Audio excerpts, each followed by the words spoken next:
Aujourd'hui, à l'atelier, on va évaluer le travail de restauration qu'il y a à faire sur ce parchemin. Ce document, côté Ashmal-Kenyak 28, qui date de 1318, relate des témoignages dans le cadre d'un procès sur les limites de justice entre seigneurs dans le Lauragais. Il est composé de 109 peaux cousues les unes aux autres.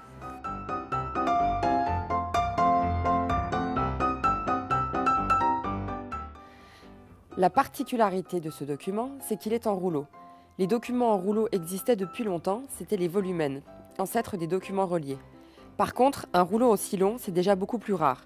Il faut s'imaginer que dans le document, il y a tout un troupeau de bêtes.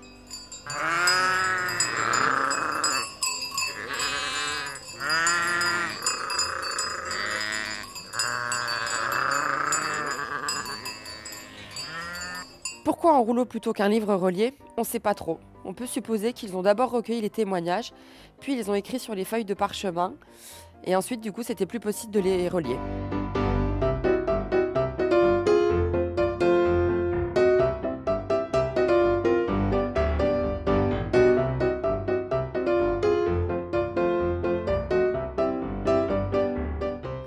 Le problème avec un document de cette taille, c'est la lecture, ça la rend plus compliquée.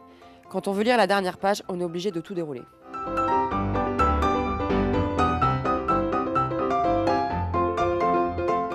Et maintenant, quelques mots sur cette matière appelée parchemin, dont l'usage est intimement lié à celle de l'écriture, qui peut alors s'effectuer des deux côtés, et même être gratté et réutilisé, ce que ne permettait pas le papyrus utilisé jusqu'alors.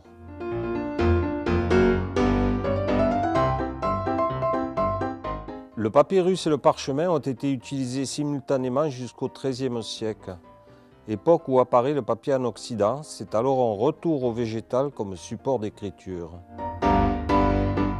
Le parchemin est obtenu essentiellement à partir de peaux de mouton, de chèvre ou de veau, faisant l'objet de divers traitements sur les deux faces, côté fleur et côté chair ou croûte, afin d'amincir la matière des deux côtés.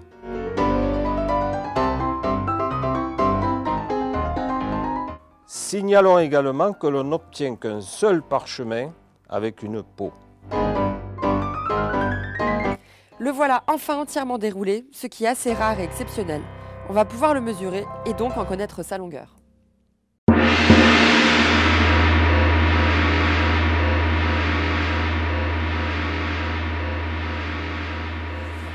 Et la réponse est 47,26 m. Belle bête!